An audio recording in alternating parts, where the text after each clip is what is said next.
Bonsoir les amis, j'espère que vous allez très bien. Bienvenue dans notre émission Semence du bonheur pour tous. Je suis votre serviteur DJ Mechior et j'espère que vous allez très bien, que vous avez passé une excellente journée. Aujourd'hui, nous allons aborder la dernière leçon de notre livre Quand on veut un peu de Norman Vincent Peale. Cette leçon, je l'ai intitulée Garder le contrôle des événements. Au début de ce dernier chapitre, Norman nous dit, je cite, chacun rencontre durant sa vie des éléments de défaite. Mais ceux qui croient qu'ils en sont capables ne cèdent pas. En faisant appel au pouvoir intérieur de l'esprit et de l'âme, ils refusent d'accepter la défaite. Ils savent qu'on peut toujours surmonter une situation, même les situations les plus difficiles. Et ils s'occupent de les surmonter. Fin de citation. Pour garder le contrôle des événements, vous devez pouvoir vous dire que vous en êtes capable. Vous ne devez pas seulement vous le dire, vous devrez pouvoir l'accepter en vous-même. Tant que vous n'arrivez pas à accepter, alors continuez à vous le dire comme un fou. Et jusqu'au jour où vous allez l'accepter. Et même si vos tentatives ne se couronnent pas avec des succès, vous devez continuer à vous le dire jusqu'à ce que vous l'acceptiez pleinement. Lorsque vous fermiez les yeux, vous vous voyez dans cette position-là. Alors dès lors que vous aurez accepté que vous en êtes capable, alors vos actions vous seraient devenues beaucoup plus faciles. Vous ne résisterez plus à vous-même. Lorsque vous êtes persuadé d'y arriver, alors vous activez toutes les forces créatrices qui sont en vous. Retenez aussi ceci. La marée remonte toujours. Les rivières qui sont séchées aujourd'hui finissent par se remplir à nouveau. La sécheresse laisse toujours la place à la saison des pluies. Alors sachez donc que les problèmes ne sont pas éternels. Les solutions viendront très bientôt. Il vous suffit d'y croire et d'imprimer en vous une image de cette marée qui remonte. Une image de votre corps rétabli à l'image d'un jeune homme de 10 ans, c'est-à-dire vous étiez malade. Et maintenant, vous voilà maintenant en très bonne forme, en train de faire de la musculation, en train de faire du sport, en train de courir à gauche, à droite, comme un enfant de 9 ans, 10 ans. Vous voyez un peu l'image. Peu importe la taille de vos difficultés, gardez vos pensées à un rang élevé et positif. Vous avez en vous le potentiel suffisant pour pouvoir réussir tout ce que vous entreprenez. Vous avez en vous un grand potentiel que vous n'exploitez pas toujours pleinement. Voici une histoire. C'est l'histoire d'un jeune homme qui conduisait un camion dans une ferme. Vu qu'il était dans une ferme, ses parents se disaient, bon, il n'y aura jamais de problème. Alors un jour, pendant qu'il conduisait, il s'est retrouvé dans un fossé. Et le camion s'est renversé sur lui. Donc il était en dessous, il était dans le fossé, et le camion était sur lui.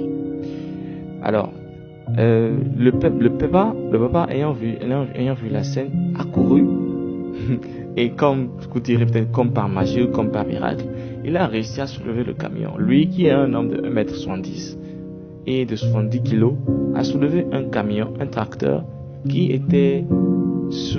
s'était renversé sur son fils et a dégagé son fils rapidement en quelques minutes. Et quelques minutes plus tard après l'incident, le papa a essayé de soulever à nouveau le camion mais sans succès. Cette image qu'il a eue de pouvoir sauver son enfant dans son esprit, avec tout l'amour qu'il avait pour son enfant, l'a propulsé d'une certaine façon ou d'une autre, par miracle, à soulever rapidement ce camion et à dégager son enfant.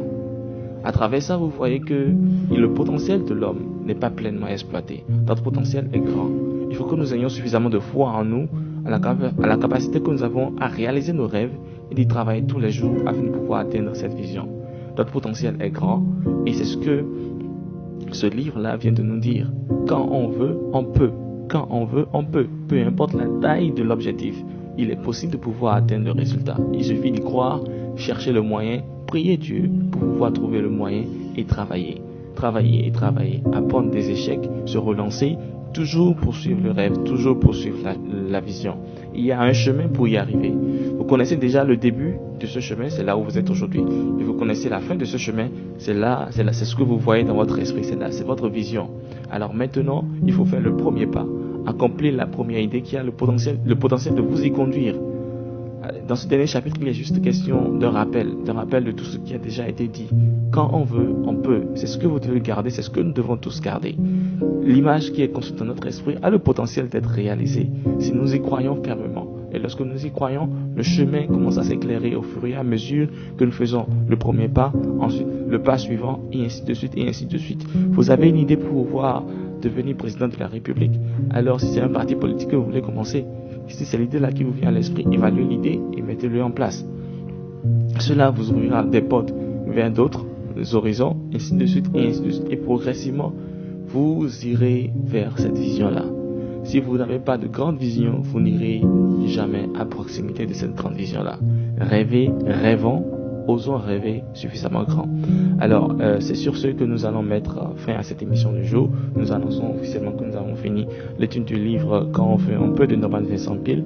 Et la prochaine séance sera le vendredi prochain, où nous aborderons un nouveau livre, un livre de Og Mandino, intitulé Le plus grand vendeur du monde. C'était votre serviteur DJ Melchior dans son émission Semences du bonheur pour tous. Portez-vous très bien et à très bientôt.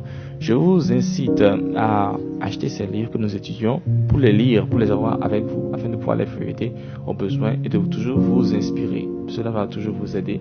J'ai lu le livre Quand on veut un peu il y a un moment. Je l'ai relu grâce à vous. Je vous remercie pour cela. Et j'étudierai encore un autre livre grâce à vous. Je vous invite réellement à acheter des livres et lire. Cela va vous inspirer, cela va vous donner beaucoup d'idées. Lorsque vous allez fermer les yeux par rapport à votre vision, ces idées-là commenceront à jaillir dans votre esprit, jaillir dans votre conscience. Que Dieu vous bénisse et à très bientôt. Bye.